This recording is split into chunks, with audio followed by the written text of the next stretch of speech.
This is the unfortunate thing that's happened to the yoga. I become greedy for performance.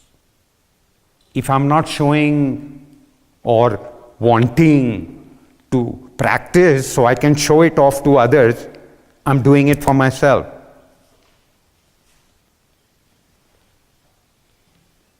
I make myself flexible, I can do this, I can do that, wow. Now what am I doing? That greed, which anyway I suffer from, I pump that greed, I give it energy. Every day in my practice I put more energy into it. But what am I encouraging? My greed. Is that practice going to bring any wisdom? I'd like you to reflect a little bit. That kind of practice makes me worse off in life than before. Because encouraging my greed, encouraging hatred, hey, you know, something is hurting, something's not working for you, you start to hate it. Something that's not coming, you hate it. Greed, hatred, and delusion, according to the Buddha, are the three qualities that encourage suffering. Patanjali's, which is the Yoga Sutras, 5 things. Avidya, asmita, raga, dvesha, abhinivesha. Avidya, ignorance. Ignorance about what is right and what is wrong. What is right practice, what is wrong practice. This ignorance. Ignorance about what is an evolved state of consciousness. What is enlightenment, Buddhahood? Ignorance about that. Asmita, I-ness, equals ego. Here I am doing my postures. What do you think that's doing? It's raising my ego. Wow, I'm great. Look, today I managed to do that. Wow. Raga, all my wishes and desires. Dvesha, all the things I hate. Abhinivesha, the root cause of all this, fear. These 5 things lead to suffering. And in my practice, I have to discourage them. I have to understand and break through my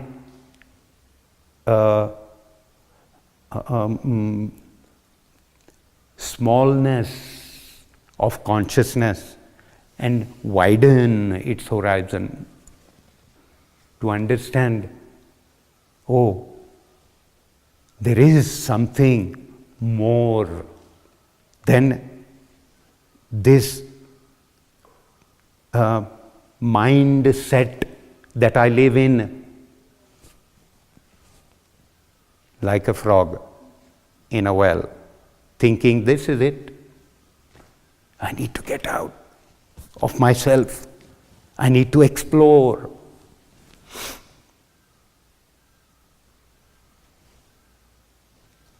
That a yoga practice must bring about.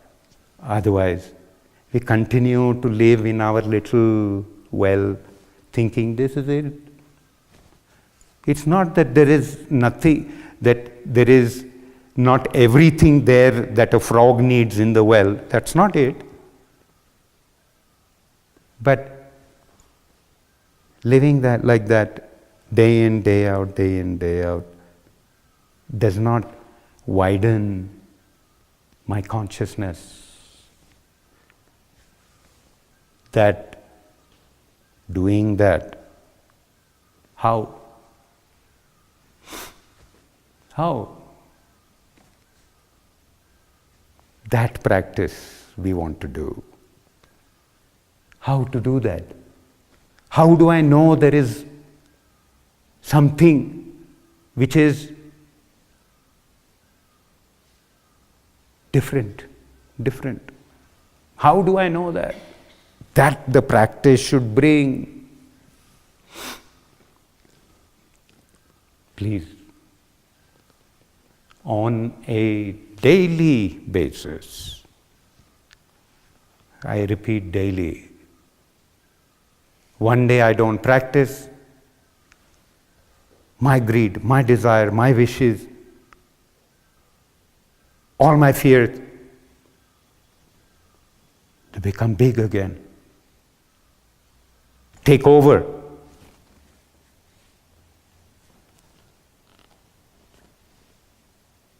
A practice that keeps me on top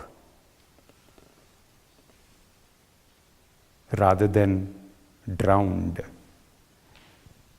with all those things on top of me, then I'm drowning. A practice which teaches me how to swim in life. That kind of practice. That's the kind of practice we are teaching you in this place.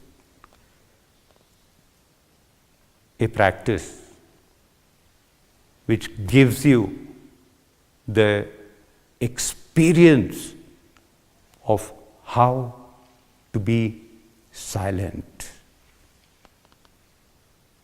Otherwise, with your mind taking over all the time, the mind is leading us. We just saw, what is the mind?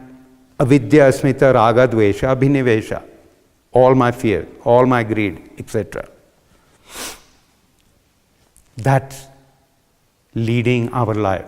That is the master. We are just followers. That practice which teaches me how to swim beyond my mind. That's why we need silence. Silence. Mind stopping or becoming less powerful. So I feel free. And then I discover that what is beyond, that which cannot be experienced with the mind.